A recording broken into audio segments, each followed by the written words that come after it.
நம்பெரிய சாமி ஆயுங்காமாச்சும்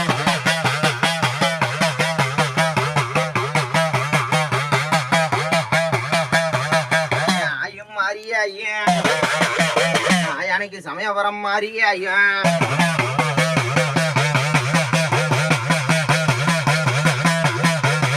அடங்காம கருப்பு ஐயா உனக்கு உச்சி பூசப்பா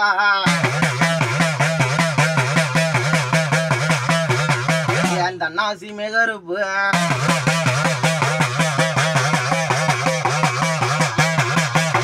ஐயன் புறப்படணும்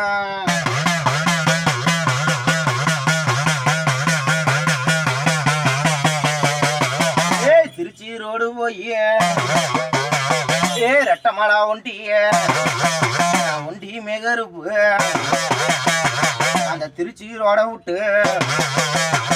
எங்க ஐயன் புறப்படணும் என் அப்பா ஐயனாரு மெகருப்பு கொஞ்சம் எட்டி குதிக்கணும்பா ஐயா உனக்கு ஒத்த பணமரண்டா என் பணமரத்து மெகருப்பு கொஞ்சம் ஆராய்ஞ்சு பார்க்கணும்பா 18ஆம் படி கருப்பு அந்த உச்சி பூசப்பா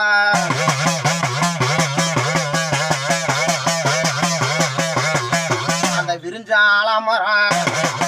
அந்த ஆலாமரம் காடை விட்டு கொஞ்சம் எட்டி குதிக்கணும்பா அந்த ஆலாமரம் சொங்க விட்டு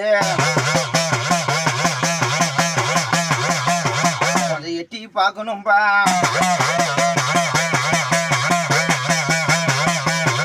சங்கிலி கருப்பத்தோர ஆயா உனக்கு 12 மணி பூசாப்பா அந்த சங்கிலி மெகருப்பு அந்த ஆலமரம் சொங்குப்பா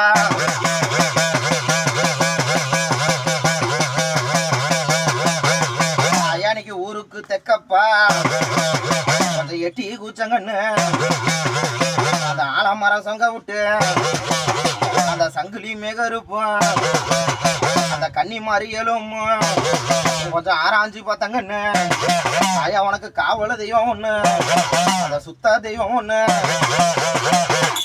குடிப்பா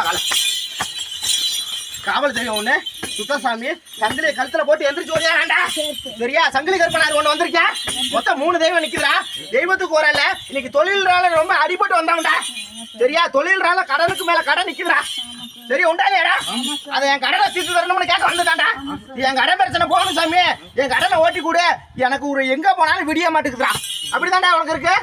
எங்க போனாலும் ஜெயமாக மாட்டேங்குது குடும்பத்துல ஒண்ணுக்கு மேல ஒண்ணு கஷ்டமா இருக்குது சாமி என் கஷ்டத்தை போக வச்சு கொடு சாமின்னு கேட்க வந்தேன் அதுதான்டா வந்தேன் சரியா உனக்கு ரொம்ப தொந்தரவு கொடுத்துட்டு இருக்கானுங்க அந்த தொந்தரவுல இருந்து என்னை காப்பாத்தி கொடுக்கணும் சரி என் குடும்பத்தை நல்லபடியா வாழ வச்சு கொடு ஒருத்தர் கூட உன் பெத்த பிள்ளைங்களும் ஒரு அளவு கூட புரிமானம் இல்லடா உண்டாடா அதுக்கு ஒரு நல்ல வழி வெட்டி கொடுன்னு கேட்டேன் புத்தியை மாத்தி நல்லபடியா இருக்க வச்சு தரேன் அதே மாதிரி நீ 10 ரூபா சம்பாரிச்சாலும் கையில நிக்காதடா இன்னைக்கு அந்த அளவு உன் குடும்பத்தை ஆட்டி படைக்குது என்கிட்ட வந்துட்டு போறதுல இருந்து எண்ணி 11 நாளுக்குள்ள உன் கடன் பிரச்சனையை கொஞ்சம் ஓட்டி தரேன்டா சரியா உன் கடன் பிரச்சனையை ஓட்டி தந்து அதே மாதிரி இந்த சங்கிலி கருப்பனார் கூட நிப்பாட்டி கொடுத்து உன்னை காப்பாத்தி வச்சாரண்டா சரியா நீங்க கேட்க வந்தது மொத்தம் 3டா ஒன்னு கடன் பிரச்சனை ஒண்ணு ஒரு குடும்பத்துல நிம்மதியில சம்பாரிச்சா நிக்க மாட்டேங்குதுன்னு கேட்க வந்தடா அதுதான்டா மெயினா வந்த அதே மாதிரி குடும்பத்துல குழப்பம் இல்லாம கை காட்டான் 11 நாளுக்குள்ள சிக்கல் எல்லாம் முடிச்சு தரேன்டா